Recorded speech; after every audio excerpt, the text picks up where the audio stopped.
तर आज आपण बाही कटिंग बघितली। आजच व्हिडिओ अपलोड केलाय मी। 4 प्रकारच्या बाह्या दाखवलेल्या आहेत। एक 3 इंचाची, दुसरी 5 इंचाची, तिसरी एल्बो साइज ही आणि चौथी दाखवली होती 3/4 साइज। तर व्हिडिओ तर खूप जणांना आवडला, कमेंट्स पण आल्या छान म्हणून आणि समजला सुद्धा बाही कटिंग कशी करायची। पण काही जणांना कन्फ्युजन आहे की बायसेप किती घ्यायचा किंवा कोणता, घडी कोणती किंवा किती घ्यायची, आणि दुसरं म्हणजे मुंडा। तर आज मी तुम्हाला तेच दाखवणार आहे या व्हिडिओ मधून। तयार बाही घेतलेली आहे आपण ही। तर या बाहीची उंची दाखवते मी तुम्हाला। कटिंग, संपूर्ण कटिंग जर तुम्हाला बघायची असेल तर या आधीचा व्हिडिओ मी अपलोड केलेला आहे, त्यामध्ये ही संपूर्ण कटिंग दाखवलेली आहे या बाहीची।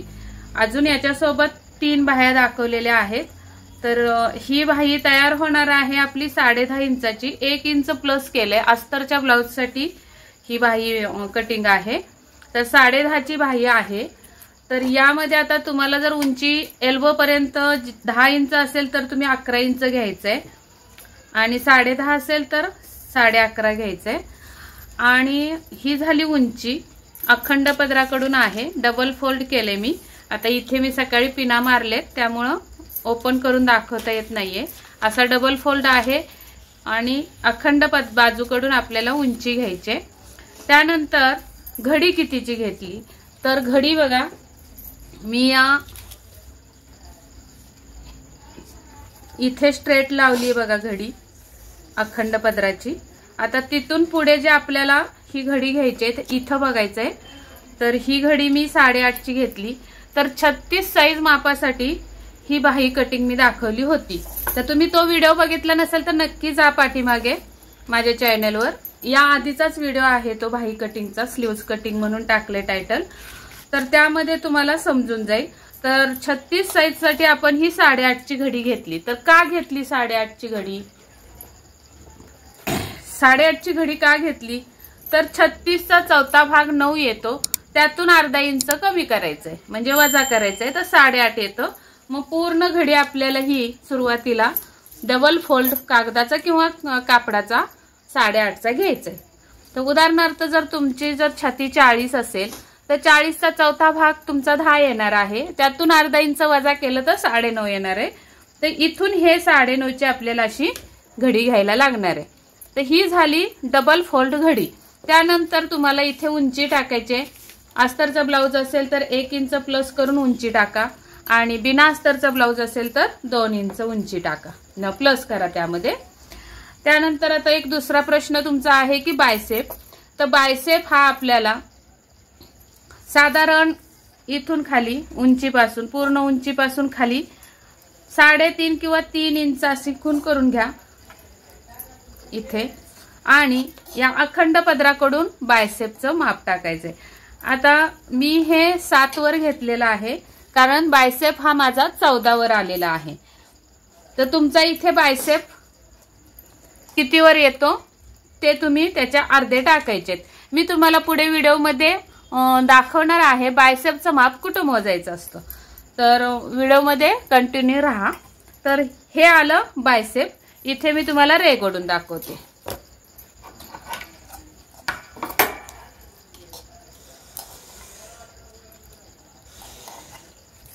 ही जी मी रेघ ओढली तिचं नाव आहे बायसेप।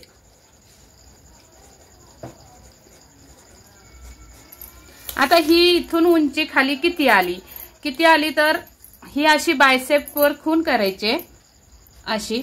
त्यानंतर त्या खुणेवर तुम्हाला सरळ रेष अशी उभी ओढून घ्यायची अशी अशी, आणि ही जी उंची आहे ती इथं सुद्धा उंची तुमच्याकडे असणार आहे डबल घडीवर। आणि ही सरळ रेघ तुम्ही जेव्हा काढणार आहात तेव्हा आता येतो मुंडा। तर या कोपऱ्याला जो तुमचा मुंडा आहे त्याचा अर्ध माप। आता मी हे 8 वर घेतलंय तर कारण माझा मुंडा पूर्ण गोलाई 16 आहे, त्याचे निम्मे येतात 8 इंच। तर हे 8 इंच मी इथं या कोपऱ्याला लावलेले आहेत, आणि हा टेप असा सरकवत सरकवत इथे टेकला म्हणजे ही जी सरळ रेघ आपण बायसेपला खूण करून घेतली होती तिथे सरळ रेघ द्यायची आहे उभी, आणि त्या रेगेवर टेप कुठे टेकतो ते बघायचंय आणि तिथं अशी खून करून घ्यायची, म्हणजेच हा आला आपला मुंडा। नंतर आपल्याला तिरकी रेघ कधी द्यायचे तर इथून आपल्याला 1.5 इंच एक खून करून घ्यायचे, कारण 1.5 इंच हे शोल्डरवर खांद्यावर दोन्ही साईडला 1.5 इंच म्हणजे सरळच असं शोल्डर आलं पाहिजे, म्हणून हे 1.5 इंच असतं। आणि जे बायसेपची खून आली किंवा मुंड्याची जी खून आली आपली एक्झॅक्टली ती खून आणि ही 1.5 इंचाची खून अशी तिरकी रेघ द्यायची ही। आणि या तिरक्या रेगेला मध्य काढून वरती 1/2 इंच आणि खाली 1/2 इंच, म्हणजे रेगेच्या वर 1/2 इंच आणि रेगेच्या खाली 1/2 इंच अशा खुणा करून घेऊन आपल्याला हा मुंड्याचा आकार द्यायचा आहे। म्हणजेच हा काय झालेला आहे आपला मुंडा झाला, हे लक्षात घ्या। आता हे 2 मुंडे आहेत आपले। हा जो बाहेरून गेलेला आहे मुंडा तो पाठीमागच्या साईडचा आहे आणि आतून जो हा मुंडा गेलेला आहे हा तो पुढच्याच भागाचा मुंडा आहे। तर इथे असणार आहे मुंडा आणि इथून हे जे अंतर घेतलं आपण, असा बाण दाखवते मी, इथून हे जे अंतर घेतलं ते असणार आहे बायसेप। आता तुमचं इथं वेगळं पण अंतर येऊ शकतं। दुसरा अजून एक प्रश्न कमेंट आली की ताई बाही तर कटिंग व्यवस्थित केली पण स्टिचिंग करते वेळी दोन्ही साईडच्या बाह्या एकाच आकाराच्या होतात, तर असं का होतं तर तुम्ही लावताना उलटी सुलटी बघून लावत नाही। तर पुढच्या भागाला हा जो आतून कट केलाय आपण बघा, हा बाहेरून मुंडा आहे, हा जो आतून कट केलेला आहे तो असतो पुढच्या भागाचा मुंडा।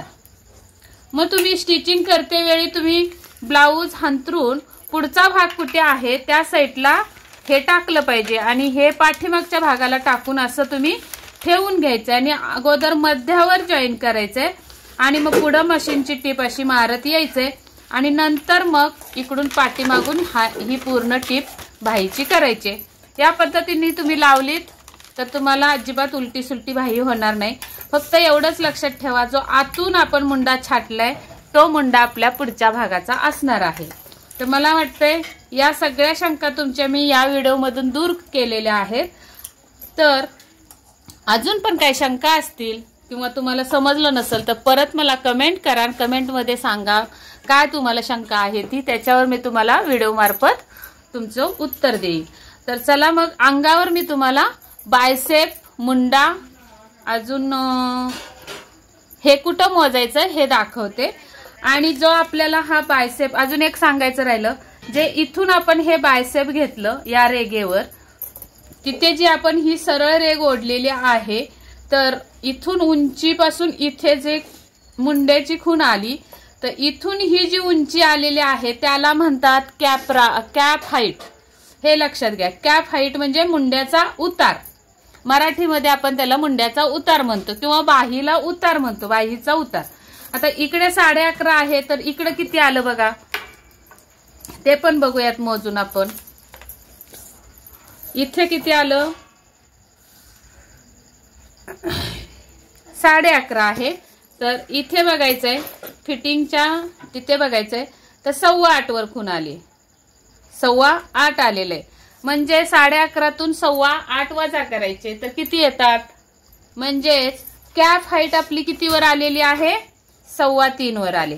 तर बघा आता आपण 11.5 इथे आले, हे बघा टेपवर, त्यातून आपल्याला 8.25 ही उंची आहे तर इथं आलं तर 8.25च्या पुढे किती आहे बघा, 1 2 3 आणि हा पाव, म्हणजे 3.25 इंचावर कॅप हाईट आली किंवा मुंड्याचा उतार आलेला आहे। अशा पद्धतीने जो मुंड्याचा उतार देतो त्याला म्हणायचं कॅप हाईट। इथून इकडे जी खूण केली आपण त्याला म्हणायचं बायसेप आणि ही जी तिरकस रेघ काढली आपण आणि त्याला आकार दिला त्याला म्हणतात मुंडा। तर या बाबतीत तुम्हाला ज्या शंका होत्या त्या मी दूर केलेल्या आहेत बऱ्यापैकी। तर हा व्हिडिओ आवडला असेल तर नक्की लाईक करा, शेअर करा आणि नवीन बघत असाल तर सबस्क्राइब करा। आणि ही बाहीची कटिंग मी कशी केली ती जर तुम्हाला बघायची असेल तर मी डिस्क्रिप्शन मध्ये लिंक देत आहे, प्लेलिस्ट असणार आहेत सगळ्या माझ्या, त्यामध्ये तुम्हाला बाही कटिंगची वेगळी प्लेलिस्ट आहे, त्याच्यावर तुम्ही क्लिक करा आणि कोणतीही तुम्हाला बाही कटिंग करायची असेल तर त्यामध्ये तुम्हाला व्हिडिओ भेटून जाईल। तर आता आपण बघूयात अंगावर माप कसं घ्यायचं मुंडा आणि बायसेपचं ते दाखवते. जाऊ द्या. तर हे बघा, ही आपली शोल्डर आहे. इथून खाली आपण उंची घेत असतो. एल्बो साइज साठी तुम्हाला असा हात करून घ्यायला लावायचंय. अशी घडी घालायला लावायची हाताला. आणि ही जी रेग आपली पडते तिथं घ्यायचं असतो एल्बो साइजची आपली उंची. तर आता यांची येते 9.5 वर उंची येते एल्बो साइजच्या बाहीची. तर ही झाली उंची. इथे घ्यायचा असतो दंडघेर. आता असा केला तरी चालेल. दंडघेर घेताना नेहमी हात असा वर करायला लावायचा या पद्धतीने असा, आणि मग दंडघेर घ्यायचा. कारण काय, आपण बघा हात वर केल्यानंतर इथे हात फुगतो, त्यामुळे जर असा खाली असताना जर आपण दंडघेर घेतला, मी दाखवते, असा दंडघेर घेतला इथे आणि असा हात जर वर केला तर बघा ब्लाऊज टाईट होतो. तर तो टाईट होऊ नये म्हणून आपल्याला माप घेतानाच असा हात वर करायला लावायचा आहे कस्टमरला, आणि मग आपल्याला इथे दंडघेर टाकायचा आहे. आणि नेहमी अंगावर माप घेताना एक बोट असं आतमध्ये ठेवायचं टेपच्या आणि मगच माप घ्यायचं. तर इथे झाला दंडघेर. आता मुंड्याचं माप घेते वेळी हा असा खांद्यावरून टेप टाकायचा आहे आणि इथे माप घ्यायचंय. तर बघा मी इथे आतमध्ये एक बोट लावलेलं आहे. तर हा 16 आलेला आहे. आता हात असा कमरेवर ठेवून बघायचं तर लूज पडला. त्यासाठी आपल्याला मुंड्यासाठी आपल्याला हात खाली ठेवूनच असं माप घ्यायचंय आणि हात वर केल्यानंतर हा खूपच लूज पडतोय. आलं लक्षात? तर मुंड्याचं माप घेताना हात असा वर न ठेवता कस्टमरला असा खाली ठेवायला लावायचा आणि हे परफेक्ट माप आपल्याला घ्यायचंय. जर असं वर ठेवून जर माप घेतलं तर तुमचा हा मुंडा इथे येणार आहे. आतमध्ये बोट ठेवून सुद्धा 14.5 वर माप येते आणि तोच जर हात खाली घेतला तर मग घट्ट होऊ शकतो मुंडा. इथून मागे निसटले. हा मुंडा बघा 15 वर येतोय. तर या पद्धतीने तुम्हाला मुंडा कधीही मोजताना हात असा स्ट्रेट खाली ठेवायचा आहे कस्टमरचा आणि मग मुंडा मोजायचा आहे. पण आपलं एक बोट असं टेप खाली ठेवूनच मोजायचंय म्हणजे इथं लुजिंग भेटतं आपल्याला. हे झालं मुंड्याचं. खाली दंडघेर दाखवला कसा घ्यायचा, उंची पण दाखवली कशी घ्यायची परफेक्ट. आता सर्वात मोठा प्रॉब्लेम येतो बायसेप मोजताना. तर बायसेप मोजते वेळी असा स्ट्रेट हात करायला लावायचाय आणि इथं जो उंचवटा येतो या शोल्डरच्या साधारण 4 बोट खाली आपली ही हाताची 4 बोट शोल्डर पासून खाली लावायचे. जो उंचवटा येतो आपला दंडावर त्या उंचवट्यावर आपल्याला बायसेपचं माप टाकायचं असतं असं. तर इथे सुद्धा असं आतमध्ये एक बोट ठेवूनच बायसेप टाकायचा. तर हा येतोय बायसेप 12.5. तर असा हात दाखवा.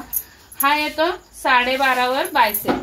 बघा इथे जो उंचवटा आलेला आहे, हा जो उंचवटा येतो असा आणि अशी वळती बाही आपली असं हे घेऊन असा हात वळलेला असतो. तो हा जो उंचवटा आहे तिथे माप असं टाकायचंय आणि ते टाकायचंय आपल्याला बायसेपला. आता इथे भरले 12.5. तर 12.5चे निम्मे किती येणार आहेत? 6.25. त्यामध्ये पाव इंच लूज ठेवायचं म्हणजे आपण बायसेप कितीवर टाकायचंय तर इथे दाखवते मी. आता आपण अंगावर जे माप घेतलं ते 12.5 भरलं होतं. तर मग त्याचे निम्मे किती येतात? 6.25. 12.5 इथे आहेत. हा टेप असा फोल्ड करायचा आहे 12.5 पर्यंत आणि मग इथे किती आले तर 6.25. त्यामध्ये पाव इंच लूज ठेवायचे आणि मग इथे आपल्याला या अखंड पदरापासून 6.5 वर खूण करायचे अशी आणि इथे सरळ रेष देऊन आपल्याला मग आता इथे मुंडा किती आला होता? 15 इंच. 15चे निम्मे 7.5. तर मग या टोकापासून आपल्याला हे 7.5 इथे लावले. इथे बघा. आणि ही रेग आपली बायसेपची आहे. त्या रेगेला कुठे टेकतोय बघायचंय. तर इथे टेकते म्हणजे कुठं आलं? इथे आली आपली ही कॅप हाईट. या ताईंची कॅप हाईट कुठे आली? इथे आली.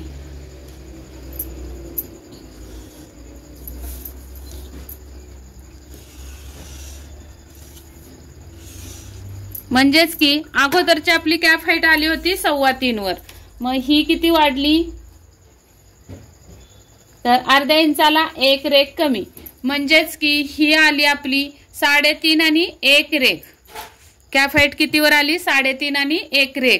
तरच यांना ही बाही एकदम परफेक्ट बसणार आहे। अशा पद्धतीने तुम्ही कटिंग करायची आहे। अंगावर सुद्धा तुम्हाला माप दाखवलं कसं घ्यायचं आणि इथे सुद्धा मी बायसेप कुठे, मुंडा कुठे, उंची कुठे आणि कॅफ हाईट कशाला म्हणतात हे सगळं सविस्तर मी तुम्हाला व्हिडिओमध्ये दाखवलेलं आहे। या पद्धतीने तुम्ही बाहीची कटिंग करा आणि हा व्हिडिओ आवडला असेल तर नक्की एक लाईक करा, मित्रमैत्रिणींसोबत शेअर करा आणि नवीन बघत असाल तर नक्की सबस्क्राइब करा चॅनलला। भेटूयात अशाच एका अनोख्या व्हिडिओमध्ये आणि खूप हेल्पफुल व्हिडिओ होणार असतात आपले, तर त्या व्हिडिओमध्ये भेटूयात पुढच्या उद्याच्या। तर तोपर्यंत स्वस्त राहा, मस्त राहा, काळजी घ्या आणि व्हिडिओ पूर्ण बघितल्याबद्दल धन्यवाद।